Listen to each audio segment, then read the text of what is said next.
ಮಾತರ್ಮೇ ಮಾತರಿಶ್ವನ್ನ ಪಿತರತುಲಗುರೋ ಭ್ರಾತರಿಷ್ಟಾಪ್ತಬಂಧು ಸ್ವಾಮಿನ್ನ ಸರ್ವಾಂತರಾತ್ಮನ್ನ ಜರಜರಯಿತರ್ಜನ್ಮ ಮೃತ್ಯಾಮಯಾನಾಂ ಗೋವಿಂದೇ ದೇಹಿ ಭಕ್ತಿಂ ಭವತಿ ಚ ಭಗವನ್ ಊರ್ಜಿತಾಂ ನಿರ್ನಿಮಿತ್ತಾಂ ನಿರ್ವ್ಯಾಜಾಂ ನಿಶ್ಚಲಾಂ ಸದ್ಗುಣಗಣಬೃಹತೀಂ ಶಾಶ್ವತೀಮಾಶು ದೇವ ನಾರಾಯಣಂ ನಮಸ್ಕೃತ್ಯ ನರಂ ಚೈವ ನರೋತ್ತಮಂ ದೇವೀಂ ಸರಸ್ವತೀಂ ವ್ಯಾಸಂ ತತೋ ಗ್ರಂಥಮುದೀರಯೇ ವಿಜಾನತಾಂ ಅವಿತ್ತಸ್ಯ ಮಧ್ವಸ್ಯ ಜಗತಿ ಗುರೋಃ ಪೂರ್ವಾಚಾರ್ಯಮಹಿಷ್ಠಾನಾಂ ಇಯಂ ಪ್ರಣತಿಮಾಲಿಕಾ.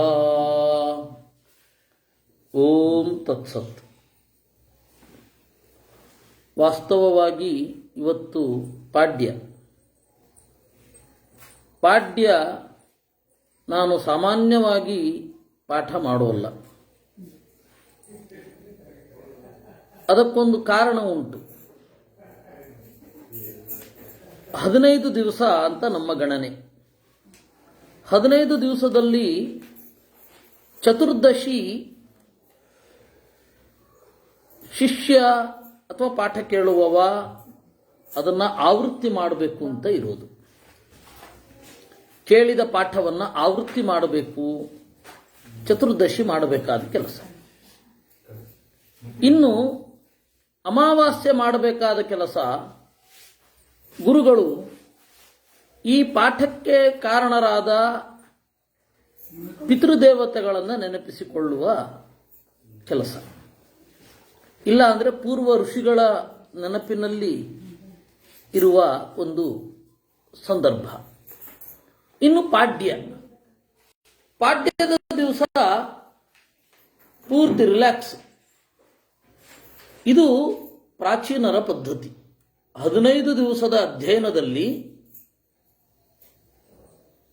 12 ದಿವಸ ಪೂರ್ತಿಯಾಗಿ ಅಧ್ಯಯನ, 3 ದಿವಸ ರಿಲ್ಯಾಕ್ಸೇಷನ್ನು ಅಥವಾ ಆವೃತ್ತಿ. ಇದನ್ನ ನಾರಾಯಣ ಪಂಡಿತರು, ಆಮೇಲೆ ವಿಷ್ಣು ತೀರ್ಥರು ಯೋಗ ದೀಪಿಕಾದಲ್ಲಿ ಹೇಳುತ್ತಾರೆ. ಅವರು ಹೇಗೆ ಹೇಳೋದು ಅಂತಂದ್ರೆ, ಮಹಾಭಾರತ ತಾತ್ಪರ್ಯ ನಿರ್ಣಯಾದ್ಯಂ ಸಮಭ್ಯಸೇತ್ ಅಂತ.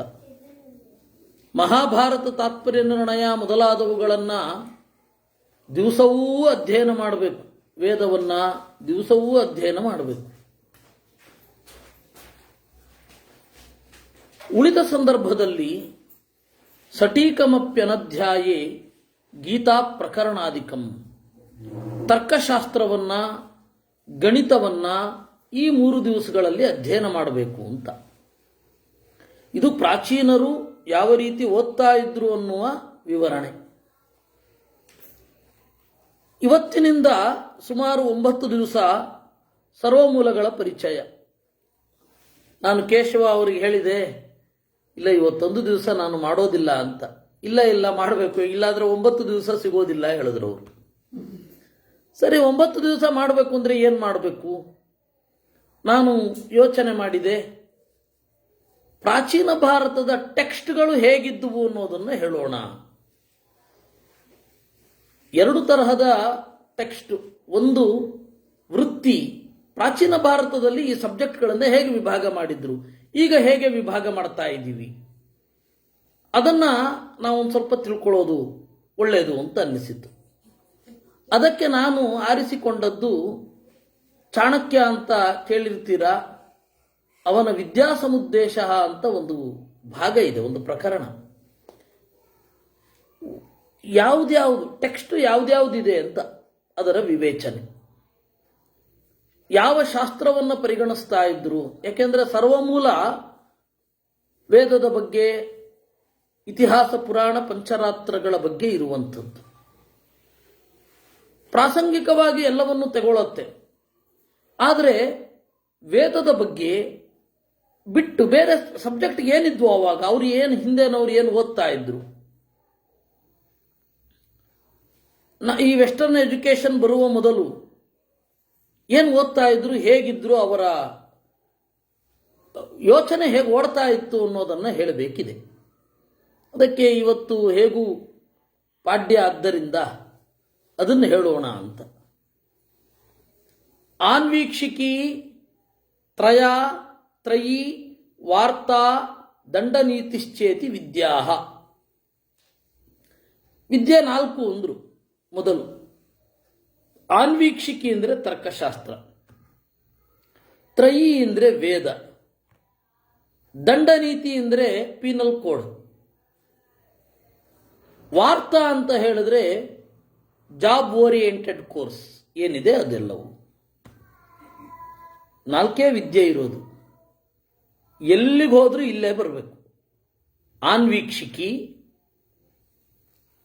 ತರ್ಕವಿದ್ಯೆ, ತ್ರಯೀ ವೇದ, ದಂಡನೀತಿ ಪೀನಲ್ ಕೋಡ್ ಅಥವಾ ಕ್ರಿಮಿನಾಲಜಿ ಏನು ಬೇಕಾದ್ರೆ ಹೇಳಿ, ವಾರ್ತಾ ಜಾಬ್ ಓರಿಯೆಂಟೆಡ್ ಕೋರ್ಸ್. 4 ಇರೋದು ವಿದ್ಯೆ ಅಂದರು. ಆದರೆ ಮನು ಹೇಳಿದ ಇರೋದೇ 3 ಅಂತ. ಯಾವುದು? ತ್ರಯೀ ವೇದ, ವಾರ್ತಾ ಬಡಗಿ, ಈ ಕಾರ್ಪೆಂಟಿಂಗ್ ಮೊದಲಾದ ಕೆಲಸಗಳು.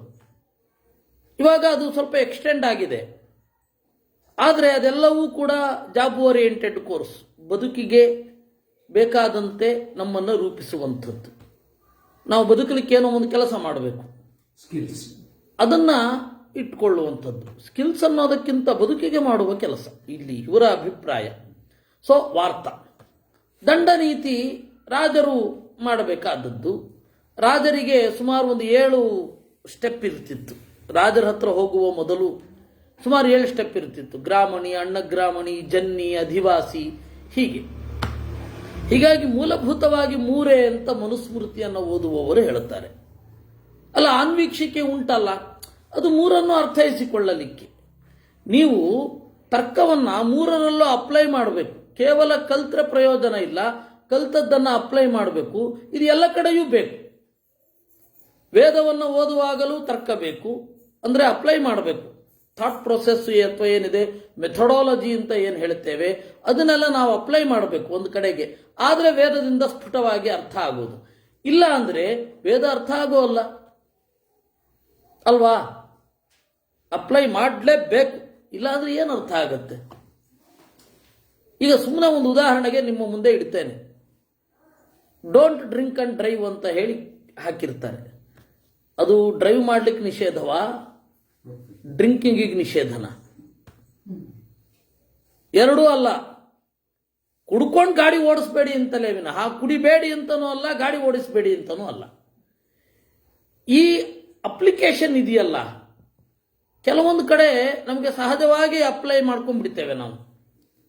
There is no need to search what is the meaning. ಅದನ್ನು ನಾವು ಸರ್ಚ್ ಮಾಡಬೇಕಾದ ಅಗತ್ಯ ಇಲ್ಲ, ಅರ್ಥ ಮಾಡ್ಕೊಂಡ್ಬಿಟ್ಟು ನೀರು ತಗೊಂಡು ಬಾ ಅಂತ ಹೇಳಿದ ಕೂಡಲೇ ಅವನು ತರ್ತಾನೆ. ಲೋಟದಲ್ಲಿಯೋ, ತಂಬಿಗೆಯಲ್ಲಿಯೋ, ಕೊಡದಲ್ಲಿಯೋ, ಆ ಕಾಂಟೆಕ್ಸ್ಚುವಲ್ ಅನ್ನು ನೋಡಿ, ಆ ಕಾಂಟೆಕ್ಸ್ಟ್ ಅನ್ನು ನೋಡಿಕೊಂಡು ತಂದ್ಬಿಡ್ತಾನೆ. ಅವನು ಯಾರು ಹೇಳ್ಕೊಡ್ಬೇಕಾಗಿಲ್ಲ. ಆದರೆ ಕೆಲವೊಂದು ವಿಶೇಷವಾಗಿ ಇರುತ್ತೆ, ಅದನ್ನು ಯೋಚನೆ ಮಾಡಿ ಅಪ್ಲೈ ಮಾಡಿ ಲಾಜಿಕಲಿ ವಾಟ್ ಈಸ್ ಕರೆಕ್ಟ್ ಅಂತ ಕನ್ಕ್ಲೂಡ್ ಮಾಡಬೇಕಾಗತ್ತೆ. ಅದಕ್ಕೆ ಆನ್ವೀಕ್ಷಿಕೆ ಬೇಕು. ಹೀಗಾಗಿ ವೇದ ಓದಬೇಕಾದ್ರೆ ನಿಮಗೆ ಬೇಕು. ಇನ್ನು ವಾರ್ತಾ, ನೀವು ಈ ಕೋರ್ಸ್ಗಳನ್ನು ಮಾಡುವಾಗ ಮುಂದೆ ಪ್ರೊಫೆಷನ್ ಬಿಡ್ತಾರೆ, ನೀವು ಅದಕ್ಕೆ ಹೋಗಿ ಮುಂದೆ ಈ ಜಾಬ್ ಮಾಡಿ, ಅಲ್ಲಿಯೂ ಕೂಡ ಇದನ್ನು ಅಪ್ಲೈ ಮಾಡ್ತಾ ಇರಬೇಕು. ಅದನ್ನೆಲ್ಲ ಹೇಳ್ಕೊಡ್ಲಿಕ್ಕೆ ಆಗಲ್ಲ. ಹೀಗೆ ಮಾಡಿ ಅಂತ ಹೇಳ್ಬೋದು. ಪ್ರತಿಯೊಂದು ದಿವಸವೂ ಪ್ರತಿಯೊಂದು ಕ್ಷಣವೂ ಮಾಡಲಿಕ್ಕಾಗತ್ತಾ? ಅದರಿಂದಾಗಿ ವಾರ್ತಾದಲ್ಲಿಯೂ ಆನ್ವೀಕ್ಷಿಕೆ ಬೇಕು. ಇನ್ನು ದಂಡನೀತಿ. ದಂಡನೀತಿ ಅಂತ ಹೇಳಿದ್ರೆ ನ್ಯಾಯವಿದ್ಯೆ, ನ್ಯಾಯಶಾಸ್ತ್ರ ಅಂತೇನು ಕರೀತೇವೆ ಅದು, ಅಲ್ಲಿಯೂ ಆನ್ವೀಕ್ಷಿಕೆ ಬೇಕು. ಹೀಗೆ 3 ಇರೋದು. ಆನ್ವೀಕ್ಷಿಕೆ ಅಂತನ್ನೋದು ಅದು ಅಡ್ಜಸೆಂಟ್, ಅದು ಜೊತೆಗೆ ಬರುವಂಥದ್ದು ಅಂತ ಮಾನವರು ಹೇಳುತ್ತಾರೆ. ಬಾರ್ಹಸ್ಪತ್ಯಾಹ ಅಂತ ಅಂದರೆ ಬೃಹಸ್ಪತಿ ಸ್ಮೃತಿ ಅಂತ ಒಂದುಂಟು. ಅದನ್ನು ಓದುವವರು 2 ಹೇಳ್ತಾರೆ, ವಾರ್ತಾ ದಂಡನೀತಿ. ಅವರು ಮೊದಲು 4 ಅಂತಂದ್ರು, ಆಮೇಲೆ ಕ್ರಮೇಣ 3 ಅಂದ್ರು. ಮನುಸ್ಮೃತಿಯನ್ನ ನೋಡುವವರು, ಮನುಸ್ಮೃತಿಯನ್ನ ಓದಿದವರು. ಕ್ರಮೇಣ 2 ಅಂದ್ರು. ಯಾವುದು? ವಾರ್ತಾ ದಂಡನೀತಿ. ಮತ್ತೆ ವೇದ ಯಾಕೆ ಬೇಕು? ಮಾತಾಡ್ಲಿಕ್ಕೆ ಕಲಿಬೇಕಲ್ವಾ, ಅದಕ್ಕೆ ವೇದ ಬೇಕು ಅಂದ್ರು. ಇಲ್ಲಾಂದ್ರೆ ಹೇಗೆ ಎಕ್ಸ್ಪ್ರೆಸ್ ಮಾಡೋದು ಅನ್ನೋದೇ ಗೊತ್ತಾಗೋದಿಲ್ಲ ಜನರಿಗೆ. ಅದನ್ನ ಯಾವುದರ ಮೂಲಕ ಕಲಿಯೋದು? ವೇದದ ಮೂಲಕ ಕಲಿಬೇಕು, ಪುರಾಣದ ಮೂಲಕ ಕಲಿಬೇಕು, ರಾಮಾಯಣದ ಮೂಲಕ ಕಲಿಬೇಕು. ಇಲ್ಲ ಅಂದ್ರೆ ಆ ಎಕ್ಸ್ಪ್ರೆಸ್ ಮಾಡ್ಲಿಕ್ಕೆ ಬರೋದಿಲ್ಲ, ಮಾತು ಚಂದ ಮಾಡಿ ಆಡ್ಲಿಕ್ಕೆ ಬರೋಲ್ಲ. ಆದ್ದರಿಂದ ಮಾತು ಚೆನ್ನಾಗಿ ಆಡಬೇಕು. ಲೋಕದ ನಡೆ ಹೇಗಿದೆ, ಅವ್ರು ಹೇಗಿರ್ತಾರೆ, ಇವ್ರು ಹೇಗಿರ್ತಾರೆ, ಅದನ್ನೆಲ್ಲ ತಿಳ್ಕೊಳ್ಬೇಕು. ಅದಕ್ಕೆ ಅಂತ ಹೇಳಿ ಬಾರ್ಹಸ್ಪತ್ಯ, ಬೃಹಸ್ಪತ್ಯಾಚಾರ್ಯರನ್ನು ಓದುವವರು ಹಾಗೆ ಹೇಳುತ್ತಾರೆ. ಇನ್ನು ದಂಡನೀತಿ ಏಕಾ ವಿದ್ಯಾ ಇತಿ ಔಷನಸಾಹ, ಶುಕ್ರಾಚಾರ್ಯರನ್ನು ಓದಿಕೊಂಡವರು ಹೇಳ್ತಾರೆ ಇರೋದೇ ಒಂದು ವಿದ್ಯೆ, ದಂಡನೀತಿ. ಹೇಗೆ ಕಂಟ್ರೋಲ್ ಮಾಡಬೇಕು ಅಂತ ಅವನಿಗೆ ಗೊತ್ತಿದ್ರೆ ಉಳಿದದ್ದೆಲ್ಲ ಆಗುತ್ತೆ. ಒಬ್ಬ ರಾಜನಿಂದ ಎಕ್ಸ್ಪೆಕ್ಟ್ ಮಾಡಬೇಕಾದದ್ದೇನು? ಒಂದು ಗವರ್ನಮೆಂಟಿನಿಂದ ಅಥವಾ ಒಂದು ಸರ್ಕಾರದಿಂದ ಎಕ್ಸ್ಪೆಕ್ಟ್ ಮಾಡಬೇಕಾದದ್ದೇನು? ರಕ್ಷಣೆ ಅಷ್ಟೇ. ಅವ್ರು ವ್ಯಾಪಾರ ಮಾಡಲಿ ಅಂತನೋ ಅಥವಾ ನಮಗೆ ಉಚಿತವಾಗಿ ಎಲ್ಲವನ್ನು ಕೊಡ್ಲಿ ಅಂತನೋ ಎಕ್ಸ್ಪೆಕ್ಟ್ ಮಾಡುವ ಹಾಗಿಲ್ಲ. ಕೊಡೋದು ಒಂದೇ, ರಕ್ಷಣೆ ನಮಗೆ ಕೊಟ್ಟರೆ ಸಾಕು, ನಾವು ಉಳಿದದ್ದೆಲ್ಲ ನೋಡ್ಕೋತೀವಿ. ಮತ್ತೆ ಉಳಿದದ್ದೆಲ್ಲ ಯಾವುದು, ಯಾರು, ಹೇಗೆ, ಏನು ಕಲಿಬೇಕು ಅಂತ ಅನ್ನೋದು ಸರ್ಕಾರ ತೀರ್ಮಾನ ಮಾಡುತ್ತೆ. ಆದ್ದರಿಂದಾಗಿ ಇರೋದೇ ಒಂದು ಅಂತ ಹೀಗೆ ಬೇರೆ ಬೇರೆ ವಾದಗಳನ್ನ ಚಾಣಕ್ಯ ಮುಂದೆ ಇಡ್ತಾನೆ. ನಿಮಗೆ ಯಾವುದು ಸರಿ ಅನ್ಸತ್ತೆ ಅವನ ಅಭಿಪ್ರಾಯನೂ ಹೇಳಿಬಿಡ್ತಾನೆ. ಚತಸ್ರ ಏವ ವಿದ್ಯಾ ಇತಿ ಕೌಟಿಲ್ಯ. ಇದನ್ನೆಲ್ಲ ನಾನು ಯಾಕೆ ಹೇಳಬೇಕಾಗಿದೆ ಅಂದ್ರೆ, ಮಧ್ವಾಚಾರ್ಯರ ಗ್ರಂಥಗಳಲ್ಲಿ ಆನ್ವೀಕ್ಷಿಕೆಯ ಪಾಲೆಷ್ಟು, ತ್ರಯೀ ವೇದದ ಚಿಂತನೆಯನ್ನ ಯಾವ ರೀತಿ ಕೊಟ್ಟಿದ್ದಾರೆ, ವಾರ್ತೆಯನ್ನ ಯಾವ ಸ್ಥಾನದಲ್ಲಿ ಇಟ್ಟಿದ್ದಾರೆ, ದಂಡನೀತಿಗೆ ಏನು ಇಂಪಾರ್ಟೆನ್ಸ್ ಕೊಟ್ಟಿದ್ದಾರೆ, ದಂಡನೀತಿ ಹೇಗಿರಬೇಕು ಅಂತ ಹೇಳ್ತಾರೆ. ಅದಕ್ಕಿಂತ ಮೊದಲು ಆಚಾರ್ಯರು ಯಾವುದಕ್ಕೆ ಕಾಣಿಕೆ ಕೊಟ್ಟರು, ಆಚಾರ್ಯರ ಒಂದು ಗ್ರಂಥಗಳು ಎಲ್ಲೆಲ್ಲ ಕೆಲಸ ಮಾಡ್ತವೆ ಅಂತ ಹೇಳಬೇಕಲ್ಲ. ಅದಕ್ಕೆ ನಾನು ಮೊದಲು ಇದನ್ನು ಹೇಳಬೇಕೋ ಇಲ್ವೋ? ಹೇಳಬೇಕು. ಅದರಿಂದಾಗಿ ಹೇಳ್ತಾ ಇದ್ದೇನೆ. ನಿಮಗೆ ನಾಳೆಯಿಂದ ಉಪನಿಷತ್ತು, ಆ ಉಪನಿಷತ್ತುಗಳ ಪರಿಚಯ ಅಲ್ಲಿ ಏನಿದೆ ಅದೆಲ್ಲ ಶುರು ಆಗುತ್ತೆ. ಇವತ್ತು ನಾನು ಯಾಕೆ ಇದನ್ನು ತೆಗೆದುಕೊಂಡೆ ಅಂದರೆ, ಆಚಾರ್ಯರ ಗ್ರಂಥದ ಪಾಸಿಬಿಲಿಟಿ, ಅದನ್ನು ಅರ್ಥ ಮಾಡಿಕೊಂಡಾಗ ಅದನ್ನ ಅರ್ಥೈಕೆಯ ವಿಸ್ತಾರ ಎಷ್ಟು ಅಂತ ಅದನ್ನು ಹೇಳಬೇಕಾದ್ರೆ ನನಗೆ ಇದು ಕಂಡಿತು. ಇದನ್ನ ಈ ಮೂಲಕ ಹೋದ್ರೆ ಚಂದ ಅಂತ. ಅದು ಯಾವಾಗ ನನಗೆ ನಿಮಗೆ ಕೇಳಿದ್ನಲ್ಲ ಅಲ್ಲಿ, ಅವನು ಯಾವ ದೇಶದವನು ಅಂತ ಕೇಳಿದ್ನಲ್ಲ, ಅಲ್ಲಿ ಅನಿಸಿದ್ದು ಇಲ್ಲ ಇದನ್ನು ಹೇಳಬೇಕು. ಅಲ್ಲಿ ತನಕ ನಾನು ತೀರ್ಮಾನ ಮಾಡಿರಲಿಲ್ಲ. ಅದರಿಂದಾಗಿ ಚಾಣಕ್ಯನ ಅಭಿಪ್ರಾಯ ಏನು, ಬೇರೆ ಬೇರೆ ಮತಗಳನ್ನು ಅವನು ಮುಂದೆ ಇಟ್ಟು ನನ್ನ ಅಭಿಪ್ರಾಯ ಏನು, ಅಕಾರ್ಡಿಂಗ್ ಟು ಮೀ ಚತಸ್ರ ಏವ ವಿದ್ಯಾ ಇತಿ ಕೌಟಿಲ್ಯ.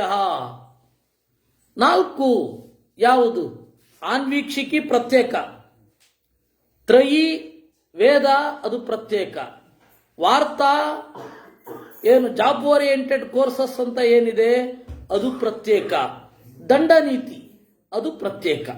ಅವು 3 ಒಂದಕ್ಕೊಂದಕ್ಕೆ ಸಂಬಂಧ ಇದೆ ಅಲ್ವಾ? ಇದೆ. ಸಂಬಂಧ ಇಲ್ಲದಂತೆ ಬದುಕ್ತಾ ಇರೋದು ಇವತ್ತು. ಅವತ್ತು 4 ಒಟ್ಟಿಗೆ ಕಲ್ತ್ಕೊಳ್ಬೇಕು ಅಂತ. ಇವತ್ತು ಸಂಬಂಧ ಇಲ್ಲದೆ ಇರೋದ್ರಿಂದಲೇನೆ ತ್ರಯಿಗೂ ವಾರ್ತಾಗೂ ಸಂಬಂಧ ಇಲ್ಲ, ತ್ರಯಿ ವೇದಕ್ಕೂ ದಂಡನೀತಿಗೂ ಸಂಬಂಧ ಇಲ್ಲ, ತ್ರಯಿ ವೇದಕ್ಕೂ ಆನ್ವೀಕ್ಷಿಕೆಗೂ ತರ್ಕಕ್ಕೂ ಸಂಬಂಧ ಇಲ್ಲ. ಎಲ್ಲ ಪ್ರತ್ಯೇಕವಾಗಿದೆ. ಎಲ್ಲ ಒಟ್ಟು ಕೂಡಬೇಕಲ್ಲ. ನಮ್ಮಲ್ಲಿ ಆಗಿರೋದು ಇದು. ವಿಶೇಷತಃ ನಾವು ವೈದ್ಯ ಚಿಕಿತ್ಸೆಯಲ್ಲಿ ನೋಡ್ತೇವೆ, ಇಡೀ ದೇಹವನ್ನು ಗಮನಿಸಿ ಒಂದು ಅಂಗದ ನ್ಯೂನತೆಗೆ ಚಿಕಿತ್ಸೆ ಕೊಡೋದು ಅಂತಿತ್ತು. ಇನ್ನು ಮುಂದೆ ಹೋದ್ರೆ ಇಲ್ಲ ನೀವು ಎಡಗಣ್ಣು ನಿಮಗೆ ನೋವಾಗಿರೋದು, ನಾವು ಬಲಗಣ್ಣಿನ ಸ್ಪೆಷಲಿಸ್ಟು, ಹೋಗಿ ಅಂತ ಹೇಳ್ತಾರೋ ಏನು. ಅದರಲ್ಲಿಯೂ ಕೂಡ ಇಲ್ಲ, ನಮಗೆ ಮಧ್ಯದ್ದು ಮಾತ್ರ ಕನೀನಿಕಾ ಅಂತಾರಲ್ಲ ಅದನ್ನು ಮಾತ್ರ ಗೊತ್ತಿರೋದು, ಅಲ್ಲಿ ಕೃಷ್ಣ ಅಥವಾ ತಾರಕೆ ಅಥವಾ ಅದ್ರ ಮುಂದೆ ಇರುತ್ತಲ್ಲ ಬಿಳಿ ಶುಕ್ಲ, ಅದು ನಮಗೆ ಸಂಬಂಧ ಇಲ್ಲ ಅಂತ ಹೇಳ್ತಾರೋ ಏನು. ಯಾಕೆಂದ್ರೆ ವಿದ್ಯೆ ಹಾಗೆ ಬೆಳೀತಾ ಇದೆ. ಡಿವೈಡ್ ಅಂಡ್ ರೂಲ್ ಅಂತ ಹೇಳ್ತಾರಲ್ಲ, ಅದು ವಿದ್ಯೆಯಲ್ಲಿಯೇ ಆಗಿಬಿಟ್ಟಿದೆ. ಪ್ರತ್ಯೇಕ ಇಷ್ಟಿಷ್ಟೇ ಇದನ್ನ ನೋಡೋದು, ಸಮಗ್ರತೆ ಇಲ್ಲ. ಆ ಹೋಲಿಸ್ಟಿಕ್ ಅಪ್ರೋಚ್ ಅಂತ ಇದೆಯಲ್ಲ ಅದು ಇಲ್ಲ. ಆದರೆ ಚಾಣಕ್ಯ ಹೇಳ್ತಾನೆ ಇವು 4 ಬೇಕು ಅಂತ. ಯಾಕೆ ಅಂದ್ರೆ ಧರ್ಮ ಅಂತಂದ್ರೆ ಒಂದು ಶಿಸ್ತು, ಒಳಗಡೆಯ ಮತ್ತೆ ಹೊರಗಡೆಯ ಶಿಸ್ತು. ಧರ್ಮ ಅಂದ್ರೆ ನೀವು ರಿಲಿಜನ್ ಅಂತ ಟ್ರಾನ್ಸ್ಲೇಟ್ ಮಾಡಬಾರದು. ಧರ್ಮ ಅಂದ್ರೆ ಒಳಗಡೆಯ ಮತ್ತು ಹೊರಗಡೆಯ ಶಿಸ್ತು. ಹೊರಗಡೆಯ ಶಿಸ್ತು ಏನು?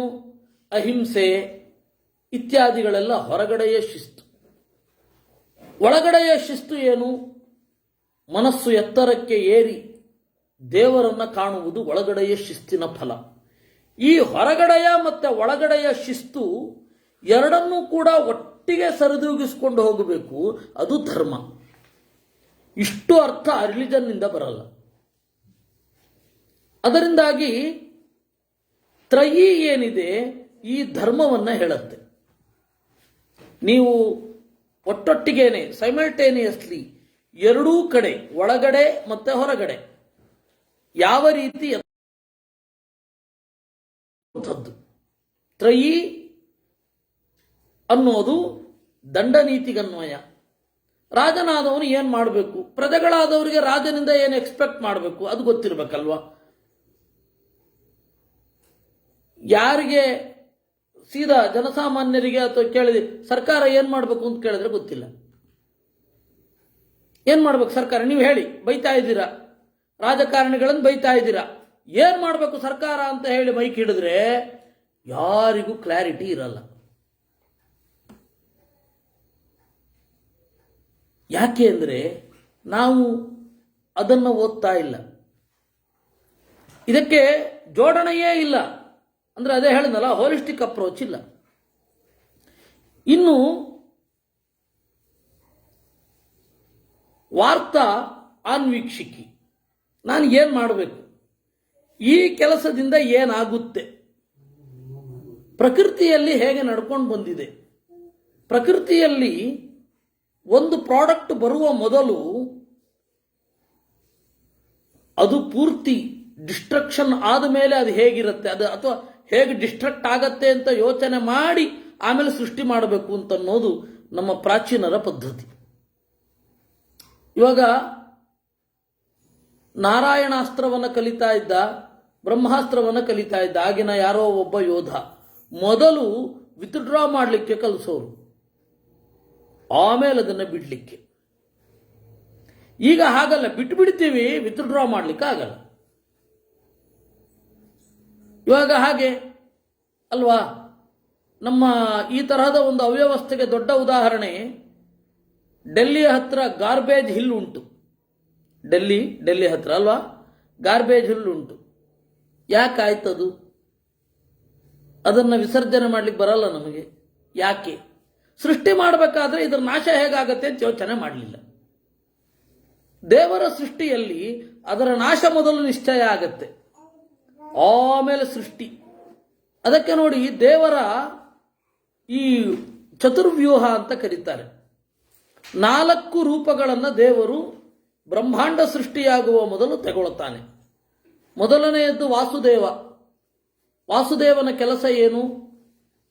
ಮೋಕ್ಷವನ್ನು ಕೊಡುವುದು. ಅಲ್ಲ, ಜೀವರೇ ಸೃಷ್ಟಿಯಾಗಿಲ್ಲ ಇನ್ನು, ಮೋಕ್ಷ ಕೊಡೋದು. ಆಮೇಲೆ ಸಂಕರ್ಷಣ, ಪ್ರಳಯ ಉಂಟು ಮಾಡುವ ರೂಪ. ಜೀವರೇ ಸೃಷ್ಟಿಯಾಗಿಲ್ಲ, ಪ್ರಳಯ ಉಂಟು ಮಾಡುವ ರೂಪ. ನೆಕ್ಸ್ಟ್ ಪ್ರದ್ಯುಮ್ನ, ಸೂಕ್ಷ್ಮ ದೇಹವನ್ನು ಕೊಡುತ್ತಾನೆ. ಅದಾದ ಮೇಲೆ ಸ್ಥೂಲ ದೇಹ ಮೊದಲಾದವುಗಳನ್ನು ಕೊಡೋದು ಅನಿರುದ್ಧ. ಈ ರೀತಿ 4 ರೂಪಗಳು ಈ ಕೆಲಸ ಮಾಡುವಾಗ ಮೊದಲು ಮೋಕ್ಷ ಕೊಡುವ ರೂಪ ಬಂತು ಯಾಕೆ? ನಾನು ಸೃಷ್ಟಿ ಮಾಡುವ ಜೀವರ ಗುರಿ ಏನು? ಮೋಕ್ಷ. ನಾನು ಸೃಷ್ಟಿ ಮಾಡುವ ವಸ್ತುವಿನ ಗುಣ ಏನು? ಒಂದಿಲ್ಲ ಒಂದು ದಿವಸ ಈ ಜಡ ಅನ್ನೋದು ಪೂರ್ತಿ ನಾಶ ಆಗಬೇಕು. ಸೃಷ್ಟಿಯೇ ಆಗಿಲ್ಲದೆ ಮೊದಲು ಡಿಸ್ಟ್ರಕ್ಷನ್ ಬಗ್ಗೆ ಯೋಚನೆ ಮಾಡಿ ಆಮೇಲೆ ಹೊರಟದ್ದು. ಅದೇ ನಾವು ಸೃಷ್ಟಿ ಮಾಡಿದೆವು. ಹೇಗೆ ಸೃಷ್ಟಿ ಮಾಡಿದೆವು? ಈ ಎಲ್ಲ ಪದಾರ್ಥಗಳನ್ನು ಸೃಷ್ಟಿ ಮಾಡಿದೆವು. ಇದೆಲ್ಲ ಭೂಮಿಯಲ್ಲಿ ಕರಗತ್ತಾ? ಟೈರ್ ಆಗಿರಬಹುದು, ಪ್ಲಾಸ್ಟಿಕ್ ಆಗಿರಬಹುದು, DDT ಆಗಿರಬಹುದು. ಇದೆಲ್ಲವೂ ಕೂಡ ಕರಗತ್ತಾ? ಪ್ರಕೃತಿಯಲ್ಲಿ ಹೇಗೆ ಲಯ ಹೊಂದುತ್ತೆ? ಇದು ಯೋಚನೆ ಮಾಡಲೇ ಇಲ್ಲ. ಯಾಕೆಂದ್ರೆ ಆನ್ವೀಕ್ಷಿಕಿ ಇಲ್ಲಿ ಬಳಕೆ ಆಗಲಿಲ್ಲ. ನಮಗೆ ಒಂದು ಸೃಷ್ಟಿ ಹೇಗಿರಬೇಕು? ನಾಶದ ಮುನ್ಸೂಚನೆ ಇದ್ದೇ ಸೃಷ್ಟಿ ಮಾಡಬೇಕು. ಇದು ಇಲ್ಲದೆ ಇರೋದ್ರಿಂದಾಗಿ ಇವತ್ತು ಮುಂದಿನ ಜನಾಂಗ ನಮ್ಮನ್ನು ಬೈಕೊಳ್ಳುತ್ತೆ. ಯದ್ವಾ ತದ್ವಾ ಯೂಸ್ ಮಾಡಿ ಹೋಗಿದ್ದಾರೆ ನಮ್ಮ ಹಿಂದಿನ ಜನಾಂಗ. ನಮ್ಮ ಹಿಂದಿನವರು ನಮಗೆ ಯಾವ ರೀತಿ ಕೊಟ್ಟರು ಆ ಸಂಪತ್ತನ್ನ, ನ್ಯಾಚುರಲ್ ವೆಲ್ತ್ ಅಂತ ಏನು ಹೇಳ್ತೇವೆ, ಅದನ್ನು ಮುಂದಿನವರಿಗೆ ನಾವು ಕೊಡ್ತಾ ಇಲ್ಲ. ಅದನ್ನು ಹಾಗೆ ಬಿಟ್ಟು ಹೋಗ್ತಾ ಇಲ್ಲ, ಹಾಳು ಮಾಡಿಟ್ಟಿದ್ದೀವಿ. ಇದು ನಮ್ಮ ಸಮಸ್ಯೆ. ಯಾಕೆಂದ್ರೆ ಆನ್ವೀಕ್ಷಿಕಿ ಇಲ್ಲಿ ಅಪ್ಲೈ ಮಾಡಿಲ್ಲ. ಈ ಹಿನ್ನೆಲೆಯಲ್ಲಿ ಅವನು ಹೇಳ್ತಾನೆ, 4 ವಿದ್ಯೆ ಎಲ್ಲವೂ ಬೇಕು, ಒಂದಕ್ಕೊಂದು ಪೂರಕವಾಗಿರಬೇಕು, ಧರ್ಮ ಹಾಗೂ ಅರ್ಥವನ್ನ ಪಡೆಯಬೇಕು. ತಾಭಿರ್ ಧರ್ಮಾರ್ಥವು ಎತ್ತದ್ವಿದ್ಯಾನಾಂ ವಿದ್ಯಾತ್ವಂ. ವಿದ್ಯೆ ಆಗೋದು ಹೇಗೆ ಅಂದ್ರೆ ಇಲ್ಲಿ ಧರ್ಮ ಹಾಗೂ ಅರ್ಥ ಎರಡೂ ಕೂಡ ಸಿಗಬೇಕು. ಧರ್ಮ ಅಂದ್ರೆ ಕರ್ತವ್ಯ ಪ್ರಜ್ಞೆ, ಅರ್ಥ ಅಂತ ಹೇಳಿದ್ರೆ ತೊಂದರೆಯೇ ಇಲ್ಲದ ಸುಖ, ಲಾಭ. ಏನು ಲಾಭ? ಸುಖ. ಆ ಎರಡೂ ಒಟ್ಟಿಗೆ ಸಿಗಬೇಕು. ಇದನ್ನ ವಿದ್ಯೆ ಅಂತ ಕರೀತಾರೆ. ಅದರಿಂದಾಗಿ ಬಿಡಿಯಾಗಿ ಏನೋ ಒಂದು ಸಿಕ್ಕಿದ್ರೆ, ಇವಾಗ ಈ ಹಣ ಏನಿದೆ ಅದು ಅರ್ಥ ಅಲ್ಲ, ಲಾಭ ಅಲ್ಲ. ಯಾಕೆಂದ್ರೆ ಈ ಹಣ ಅಲ್ಲ, ಅದು ಯಾವುದೋ ಒಂದರ ಸೂಚಕ. ನಾವೀಗ ಇಷ್ಟು ದಿವಸ ಕಾಗದದ್ದು ಕೊಡ್ತಾ ಇದ್ವಿ, ಈಗ ಆನ್ಲೈನ್ ಪೇಮೆಂಟು ಅಂತೇವೆ. ಪ್ರಜ್ಞೆಯಲ್ಲಿ ನಮಗೆ ಹಣ ಇದೆ ಅಂತ. ಅಂದ್ರೆ ಭೌತಿಕವಾದ ಒಂದು ರೂಪ ಇಲ್ಲ ಹಣಕ್ಕೆ. ನಾವು ತೀರ್ಮಾನ ಮಾಡೋದು ಅಥವಾ ಬಲಾಢ್ಯ ರಾಷ್ಟ್ರಗಳು ತೀರ್ಮಾನ ಮಾಡ್ತವೆ ಹಣ ಅಂದ್ರೆ ಏನು ಅಂತ. ಅವರು ಕಾಲಕ್ಕೆ ಬದಲಾಯಿಸ್ತಾ ಹೋಗ್ತಾರೆ. ಅದರಿಂದಾಗಿ ಅರ್ಥ ಅಂದ್ರೆ ನಮ್ಮ ಪ್ರಾಚೀನ ಪ್ರಪಂಚದಲ್ಲಿ ಏನು ನಮಗೆ ಸಿಗುವ ಆತ್ಯಂತಿಕ ಲಾಭ. ಇವು 3 ಆಯ್ತಾ? ಅದಕ್ಕೆ ಧರ್ಮ ಹಾಗೂ ಅರ್ಥ, ಕಾಮನೆಯಿಂದಲೇ ಧರ್ಮಕ್ಕೂ ಮತ್ತು ಅರ್ಥದ ಕಡೆಗೆ ಸಾಗುತ್ತಾನೆ. ಇವು 3 ನೆಟ್ಟಿಗಿದ್ರೆ ಮೋಕ್ಷ ಸಿಗತ್ತೆ. ನಾರಾಯಣ ಪಂಡಿತಾಚಾರ್ಯರು ಸಂಗ್ರಹ ರಾಮಾಯಣದಲ್ಲಿ ಒಟ್ಟು ಬಾಳುವೆ ಹೇಗೆ, ಬಾಳಿನ ಗುರಿ ಏನು, ಆದರ್ಶ ರಾಜ್ಯ ಅಂತ ಏನು ಕರಿತೇವೆ, ಆ ಪ್ಲೇಟೋನ ದ ರಿಪಬ್ಲಿಕ್ಗಿಂತ ಚಂದ ಮಾಡಿ ಹೇಳಿದ್ದಾರೆ. ಏನು ಆ ಧರ್ಮ ಅಂತ ಅನ್ನೋದು ಒಂದು ಎತ್ತು ಅಂತ ಇಟ್ಟುಕೊಳ್ಳಿ. ಆ ಧರ್ಮಕ್ಕೆ 2 ಕೋಡಿದೆ, ಅರ್ಥ ಮತ್ತೆ ಕಾಮ. ಧರ್ಮಕ್ಕೆ 2 ಕೋಡಿದೆ. ಧರ್ಮ ಅನ್ನುವ ಎತ್ತಿಗೆ 2 ಕೋಡು, ಅರ್ಥ ಮತ್ತೆ ಕಾಮ. ಅವೆರಡು ಇತ್ತು ಅಂದ್ರೆ ಸಾಕ್ಷಾನ್ ಮೋಕ್ಷ ಧುರಂಧರ. ಧುರ ಅಂದ್ರೆ ನೊಗ, ಯೋಕ್ ಅಂತ ಏನು ಹೇಳ್ತೇವೆ ಅದು. ಧುರಂಧರ ಅಂತಂದ್ರೆ ನೊಗವನ್ನು ಹೊರಬಲ್ಲ, ಅಂದ್ರೆ ಹೊಣೆಯನ್ನು ಹೊರಬಲ್ಲ ಸಮರ್ಥ. ಧುರಂಧರ ಅಂತಂದ್ರೆ ಹೊಣೆಯನ್ನು ಹೊರಬಲ್ಲ, ರೆಸ್ಪಾನ್ಸಿಬಿಲಿಟಿಯನ್ನು ಹೊಂದಬಲ್ಲ, ಅದನ್ನು ನಿರ್ವಹಿಸಬಲ್ಲ. ದುರಂಧರ ಅಂದ್ರೆ ಮೋಕ್ಷದ ಕಡೆಗೆ ಸಾಗುವವ. ಅದರಿಂದಾಗಿ ಸಾಕ್ಷಾನ್ ಮೋಕ್ಷ ದುರಂಧರ. ತಸ್ಮಿನ್ ಪಾಲಯತಿ ಕ್ಷೋಣೀಂ ಅರ್ಥ ಕಾಮ ವಿಷಾಣವಾನ್ ಧರ್ಮ ಚತುಷ್ಪಾತ್ ವವೃಧೆ ಸಾಕ್ಷಾನ್ ಮೋಕ್ಷ ದುರಂಧರ ಅಂತ.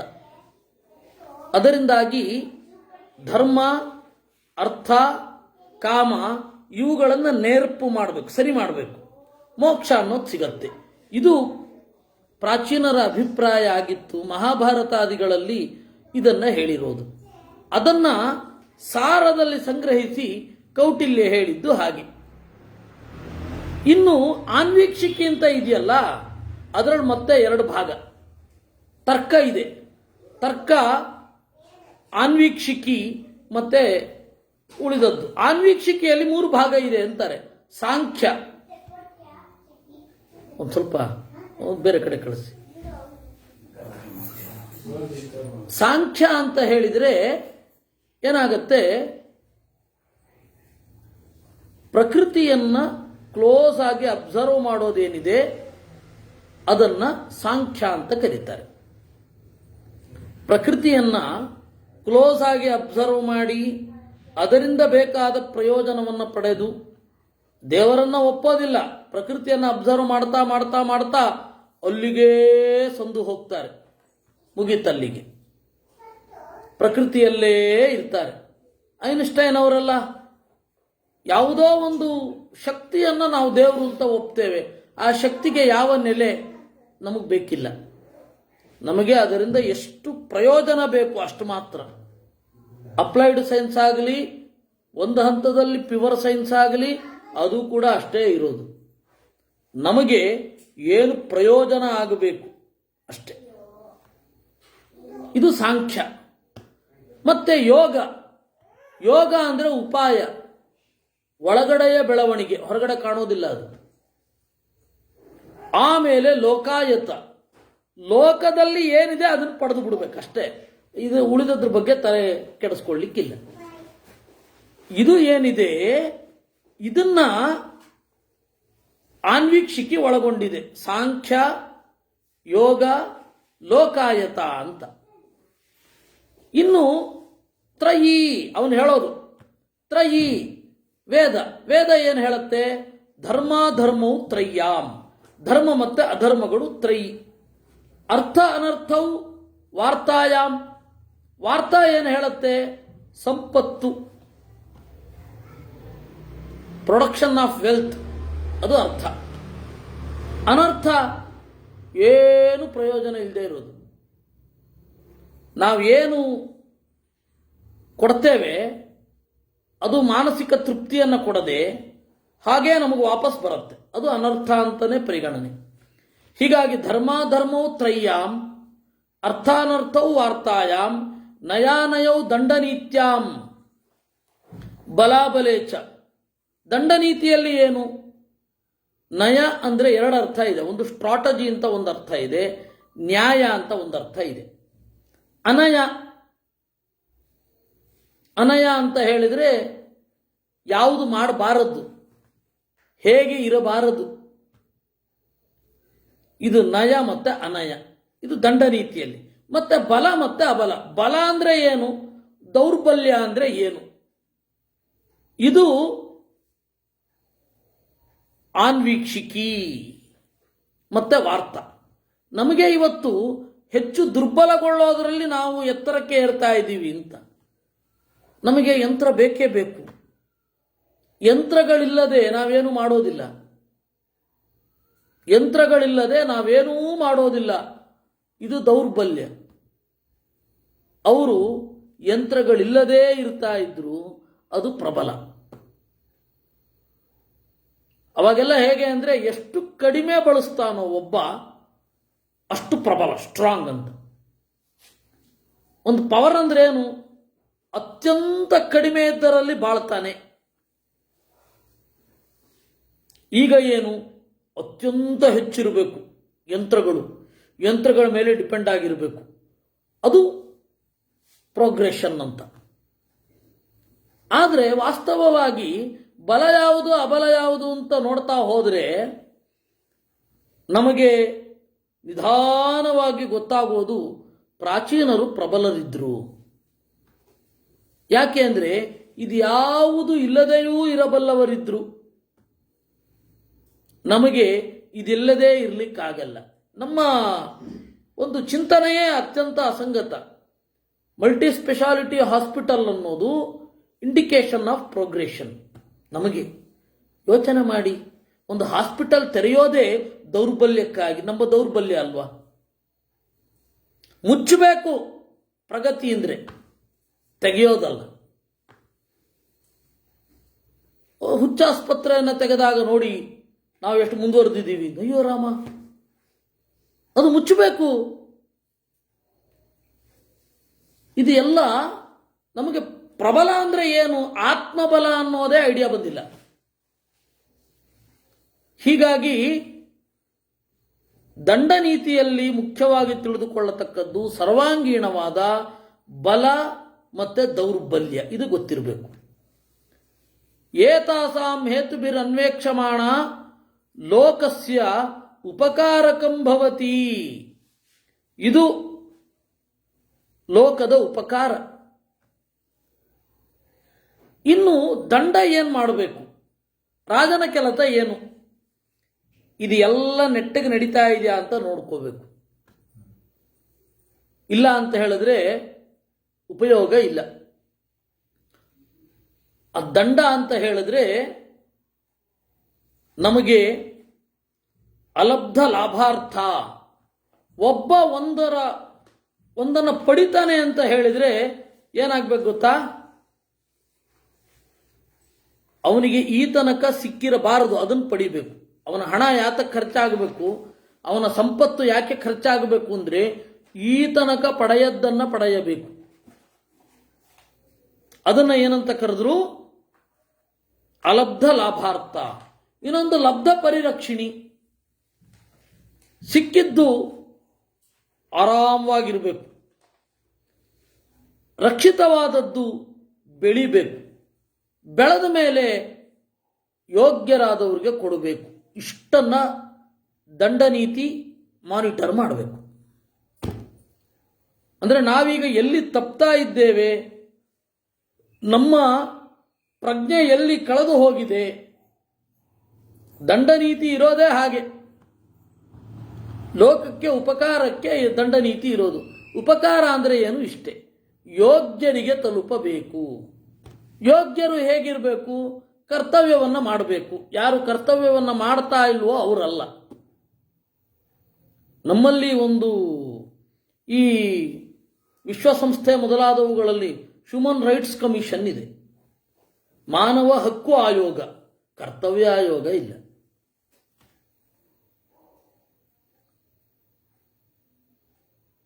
ನಮ್ಮ ಸ್ವಾಮಿಗಳು ಒಂದು ಬಹಳ ಚಮತ್ಕಾರವಾದ ಮಾತಾಡ್ತಾ ಇದ್ರು. ನಮ್ಮ ಸ್ವಾಮಿಗಳು ಅಂದರೆ ಪೇಜಾವರ ಸ್ವಾಮಿಗಳು. ಅವರು ಒಂದು ಚಮತ್ಕಾರವಾದ ಮಾತು. ಆಗ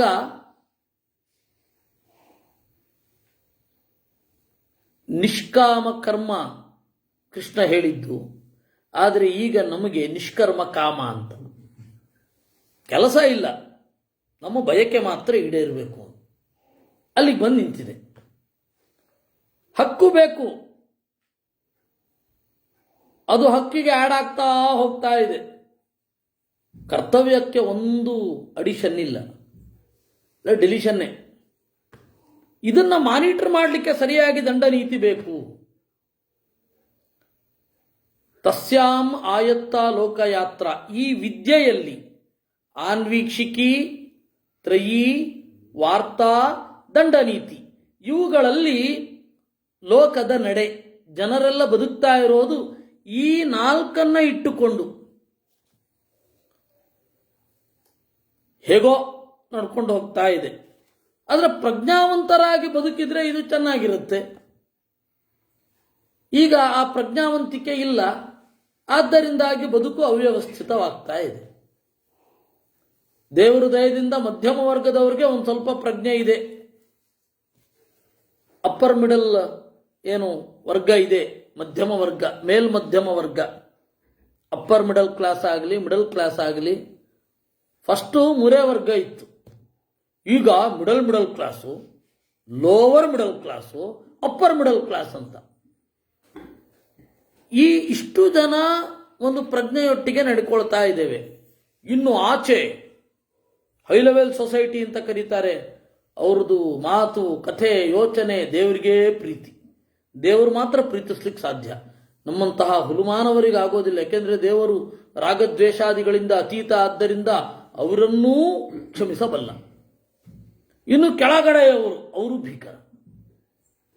ಈಗ ಪ್ರಜ್ಞೆ ಅನ್ನೋದು ಈ ಮಧ್ಯಮ ವರ್ಗದಲ್ಲಿ ನಾವು ನೀವು ಇಲ್ಲಿ ನಡ್ಕೊಂಡು ಹೋಗ್ತಾ ಇದೆ.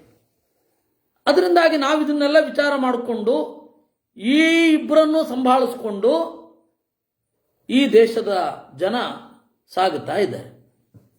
ಆದರೆ ಮೂಲಭೂತವಾಗಿ ಇವರೆಲ್ಲರಿಗೂ ಪ್ರಜ್ಞೆ ಇರಬೇಕಿತ್ತು. ಈ ನಾಲ್ಕರ ಬಗ್ಗೆ ಇತ್ತು. ಯಾಕೆಂದ್ರೆ ಇವತ್ತು ವಿದ್ಯೆ ಎಷ್ಟು ಅಂತ ಹೇಳಿ ನೀವು ವಿಭಾಗಿಸಿ ಅಂತಂದ್ರೆ, ಇಂಜಿನಿಯರಿಂಗು, ಯಾವ ಇಂಜಿನಿಯರಿಂಗು ಹೋಗ್ತಾ ಇರುತ್ತೆ, BA ಯಾವುದು ಹೋಗ್ತಾ ಇರುತ್ತೆ. ಎಲ್ಲವನ್ನ ಹಿಡಿದಿಡಬಲ್ಲ. ಸಂಕ್ಷಿಪ್ತವಾಗಿ ಹೇಳಬಹುದು ಅಂದ್ರೆ ಇವತ್ತಿಗೂ ಚಾಣಕ್ಯನ ಮಾತೆ ಪ್ರಸ್ತುತ. ಯಾಕೆಂದ್ರೆ ನಮ್ಮ ಪ್ರಾಚೀನ ಭಾರತದ ಈ ಒಂದು ಚಿಂತನೆಯನ್ನು ತೆಗೆದುಕೊಂಡರೂ ನೀವು ಆಚಾರ್ಯರನ್ನ ಅರ್ಥ ಮಾಡಿಕೊಳ್ಳಿಕ್ಕೆ ಅವರ ನಿಲುವು ಏನಿತ್ತು. ಯಾಕೆಂದ್ರೆ ಮಹಾಭಾರತ ಇದನ್ನೆಲ್ಲ ಹೇಳುತ್ತೆ. ಚಾಣಕ್ಯ ಮಹಾಭಾರತದಲ್ಲಿ ಇದ್ದದ್ದನ್ನೇ ತೆಗೆದು ಸಂಕ್ಷೇಪವಾಗಿ ಮಾಡಿ ಹೇಳಿದ್ದು. ಕೆಲವೊಂದನ್ನ ವಿಸ್ತಾರ ಮಾಡಿದ, ಅವ್ರ ಕಾಲಕ್ಕೆ ಬೇಕಾದ ಹಾಗೆ, ಅವನ ಕಾಲಕ್ಕೆ ಬೇಕಾದ ಹಾಗೆ ಮೌಲ್ಡ್ ಮಾಡಿದ. ಯಾವ ರೀತಿ ಬದುಕು ಇರಬೇಕು, ಆ ಬದುಕಿನ ಮೇಲೆ ಫಿಲಾಸಫಿ ಮುಂದುವರಿಯುತ್ತೆ. ಫಿಲಾಸಫಿ ಅಂತ ಹೇಳಬಾರದು, ವಾಸ್ತವಿಕವಾಗಿ ತತ್ವಶಾಸ್ತ್ರ ಅಂತಾನೆ ಹೇಳೋಣ, ತತ್ವವಾದ ಅಂತಾನೆ ಹೇಳೋಣ. ಯಾಕೆಂದ್ರೆ ಆಚಾರ್ಯರನ್ನ ಬಹಳ ವಿಸ್ತಾರವಾಗಿ ಅರ್ಥ ಮಾಡ್ಕೊಳ್ಬೇಕಾದ್ರೆ ಈ ಒಂದು ವಿದ್ಯೆಯ ಚಿಂತನೆ ಬೇಕು. ಆದ್ದರಿಂದಾಗಿ ಚಾಣಕ್ಯನ ವಿದ್ಯಾ ಸಮುದ್ದೇಶ, ಇದರ ಐಡಿಯಾ ಬೇಕು. ಸರಿ, ದಂಡ ಏನು ಮಾಡಬೇಕು? ದಂಡನೀತಿ. ದಂಡನೀತಿ ಅಂತ ಹೇಳಿದ್ರೆ ತೀಕ್ಷ್ಣ ದಂಡೋ ಹಿ ಭೂತಾನಾಂ ಉದ್ವೇಜನೀಯ. ವಿಪರೀತ ಶಿಕ್ಷೆ ಕೊಟ್ರೆ ಜನ ಮಾತಾಡ್ಲಿಕ್ಕೆ ಹೆದರ್ತಾ ಇರ್ತಾರೆ. ಡಿಕ್ಟೇಟರ್ಶಿಪ್ ಬಂದ್ರೆ ಅದೇ ತಾನೇ ಆಗೋದು. ಮತ್ತೆ ಕಡೆಗೆ ಬಂಡಾಯ ಎದ್ದು ಬಿಡ್ತಾರೆ. ಇರಾನ್ನಲ್ಲಿ ಆದ ಹಾಗೆ. ತೀಕ್ಷ್ಣ ದಂಡೋ ಹಿ ಭೂತಾನಾಂ ಉದ್ವೇಜನೀಯ ಮೃದುದಂಡ ಪರಿಭೂಯತೆ. ಶಿಕ್ಷೆ ಮೃದುವಾಗಿದ್ರೆ ರಾಜನನ್ನೇ ಬೈತಾ ಇರ್ತಾರೆ. ಈಗ ನಾವು ಮಾಡ್ತಾ ಇಲ್ವಾ? ಇಷ್ಟು ಜನರಿಂದ ಎಲೆಕ್ಟ್ ಆಗಿ ಬಂದರೂ ಅವನನ್ನು ಬೈಯೋದು ಬಿಡಲ್ಲ. ಹೆಂಗ್ ಬೇಕಾದರೂ ಹಾಗೆ ಬೈಬಹುದು. ಯಾಕೆಂದ್ರೆ ಮೃದು ದಂಡ. ತೀಕ್ಷ್ಣ ದಂಡ. ತೀಕ್ಷ್ಣ ದಂಡಕ್ಕೆ ಉದಾಹರಣೆ ಅಕ್ಕಪಕ್ಕದ ದೇಶಗಳನ್ನು ನೋಡಿ ನೀವು. ಮೃದು ದಂಡಕ್ಕೆ ಉದಾಹರಣೆ ನಮ್ಮ ದೇಶ ನೋಡಿ. ಯಥಾರ್ಹ ದಂಡ ಪೂಜ್ಯ. ತಪ್ಪು ಎಷ್ಟಿರುತ್ತೋ ಅಷ್ಟು ಶಿಕ್ಷೆ ಕೊಟ್ಟರೆ ಅದು ದಂಡ ನೀತಿ. ಸ್ವಲ್ಪ ಮಧ್ವಾಚಾರ್ಯರು ಕೂಡ ಇದೇ ರೀತಿ ಹೇಳ್ತಾರೆ. ಆದರೆ ಇದಕ್ಕೆ ಬೇಕಾದ ಒಂದು ಸಂಗತಿಯನ್ನು ನಿರೂಪಣೆ ಮಾಡ್ತಾರೆ. ಮಧ್ವಾಚಾರ್ಯರ ಆ ಕೊಡುಗೆ ಒಂದು ಮಾತು, ಸಮಾನಾಂ ವಿಷಮಾ ಪೂಜಾ ವಿಷಮಾನಾಂ ಸಮಾ ತಥಾ ಕ್ರಿಯತೆ ಏನ ದೇವೋಪಿ ಸ್ವಪದಾದ್ ಭ್ರಶ್ಯತೆ ಭೃಶಂ ಅಂತ. ಗುಣವಂತರಿಗೆ ಕಡಿಮೆ ಗೌರವ,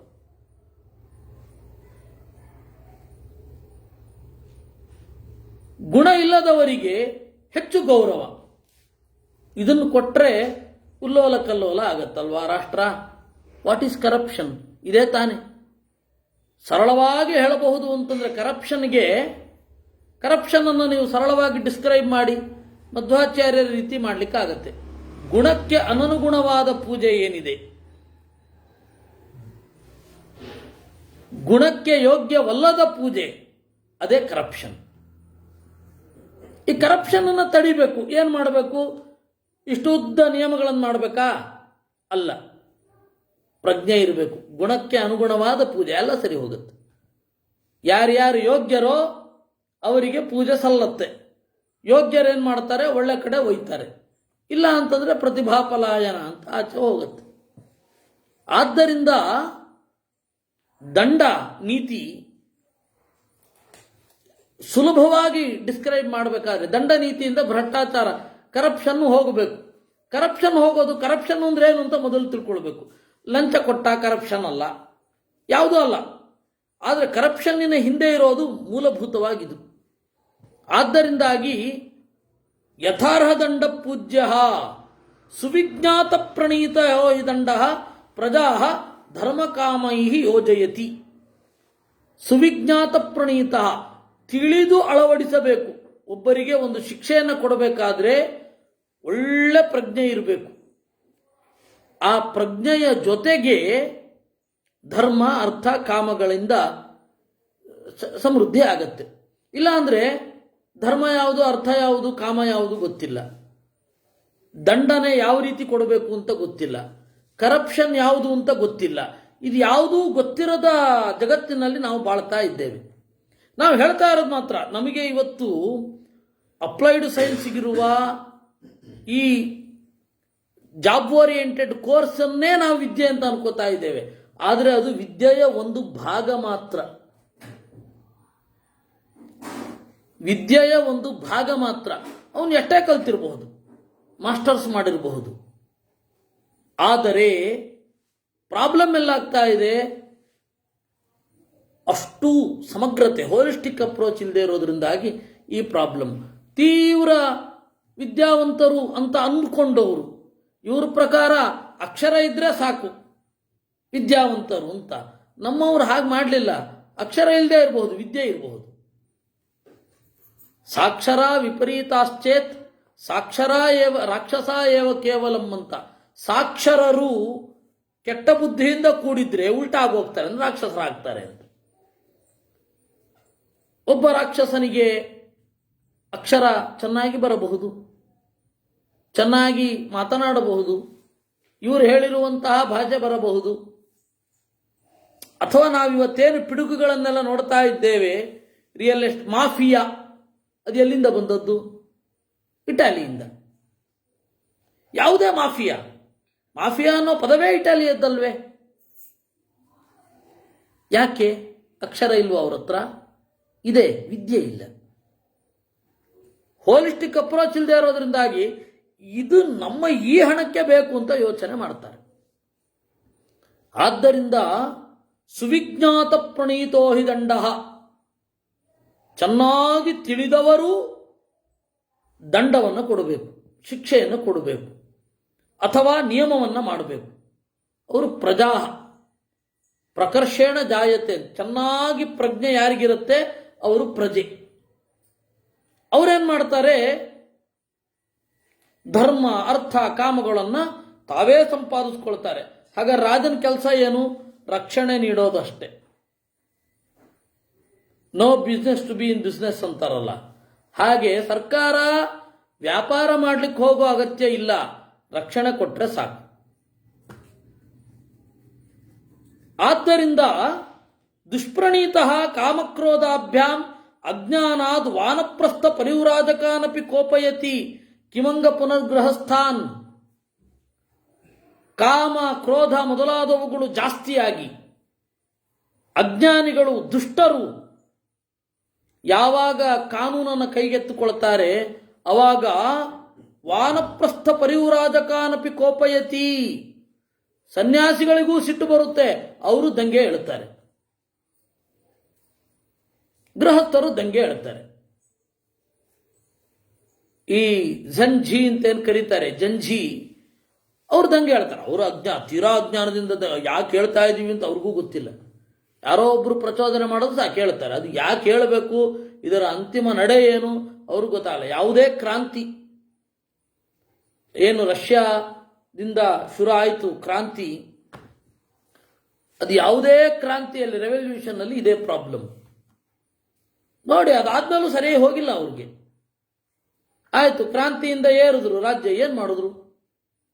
ಆದ್ದರಿಂದ ವಾನಪ್ರಸ್ಥ ಪರಿವ್ರಾಜಕಾನಪಿ ಕೋಪಯತಿ. ಅದಕ್ಕಾಗಿ ತ್ರಯಿ ಇರಬೇಕು, ವಾರ್ತಾ ಇರಬೇಕು, ದಂಡನೀತಿ ಇರಬೇಕು. ಈ ಮೂರರಲ್ಲೂ ಅಪ್ಲೈ ಆಗುವ ಹಾಗೆ ಆನ್ವೀಕ್ಷಿಕೆಯೂ ಇರಬೇಕು. ಇಲ್ಲ ಅಂದರೆ ಅಪ್ರಣೀತೋ ಹಿ ಮಾತ್ಸ್ಯನ್ಯಾಯ ಉದ್ಭಾವಯತಿ, ಚಿಕ್ಕ ಮೀನುಗಳನ್ನು ದೊಡ್ಡ ಮೀನು ತಿನ್ನತ್ತೆ, ಅದೇ ಮಾತ್ಸ್ಯನ್ಯಾಯ. ಯಾರು ಬಲಿಷ್ಠರೋ ಅವರು ಅವ್ರಿಗಿಂತ ದುರ್ಬಲರನ್ನು ನಾಶ ಮಾಡ್ತಾರೆ. ಇದೇ ಆಗೋದು. ಬಲೀಯಾನ ಬಲಂ ಹಿ ಗ್ರಸತೆ ದಂಡಧರಾ ಭಾವೆ, ದುರ್ಬಲರನ್ನ ಬಲಿಷ್ಠರು ನುಂಗಿ ಹಾಕ್ತಾರೆ. ಅವ್ರಿಗಿಂತ ಪ್ರಬಲರು ಕಾದಿರ್ತಾರೆ, ಅವ್ರಿಗಿಂತ ಪ್ರಬಲರು ಕಾದಿರ್ತಾರೆ. ಈ ರೀತಿ ಉಲ್ಲೋಲ ಕಲ್ಲೋಲ ಆಗುತ್ತೆ. ಆದ್ದರಿಂದಾಗಿ ಇವು ಮೂರನ್ನೂ ಹೇಳಬೇಕು. ಚಾಣಕ್ಯ ಏನು ಬೇಡ ಅಂತ ಆಚೆ ಹೋಗಿದ್ದವನು ವಾಸ್ತವವಾಗಿ. ಆದರೆ ನಂದರ ಕಾಲದಲ್ಲಿ ಆದ ದುರಾಡಳಿತವನ್ನು ನೋಡಿ ಮರಳಿ ಬಂದ. ಅವಾಗ ಇದ್ದ ಎಲ್ಲ ಅವ್ಯವಸ್ಥೆಗಳನ್ನು ಗಮನಿಸಿ ಇದು ಪ್ರಾಚೀನ ಶಾಸ್ತ್ರದ ಹಿನ್ನೆಲೆಯಲ್ಲಿ ಹೋಗ್ತಾ ಇಲ್ಲ ಅಂತ ಹೇಳಿ ಈ ಅರ್ಥಶಾಸ್ತ್ರವನ್ನು ಬರೆದ. ಈ ಅರ್ಥಶಾಸ್ತ್ರದ ಬಗೆಗೆ ಅವರೊಂದು ಮಾತಾಡ್ತಾರೆ. ಅರ್ಥಶಾಸ್ತ್ರದ ಬಗೆಗೆ ಇಂದ್ರಿಯ ನಿಗ್ರಹವೇ ಪರಮ ಗುರಿ ಅಂತ. ಈ ಅರ್ಥಶಾಸ್ತ್ರ ಅನ್ನೋದು ಇಂದ್ರಿಯ ನಿಗ್ರಹವೇ ಇದಕ್ಕೆ ಪೂರಕ. ಇಂದ್ರಿಯ ನಿಗ್ರಹ ಇಲ್ಲದಿದ್ದರೆ ಯಾರ್ಯಾರು ಎಷ್ಟೆಷ್ಟು ತಗೊಳ್ಬೇಕೋ ಅಷ್ಟಷ್ಟು ಮಾತ್ರ ಸುಖವನ್ನು ಅನುಭವಿಸೋದು. ಅದಕ್ಕೊಂದು ಮಿತಿಯನ್ನು ನಾವು ನಮ್ಮನ್ನು ನಾವೇ ಕಂಟ್ರೋಲ್ ಮಾಡಿಕೊಂಡ್ರೆ, ಒಂದು ಸೆಲ್ಫ್ ಕಂಟ್ರೋಲ್ ಇದ್ಬಿಟ್ರೆ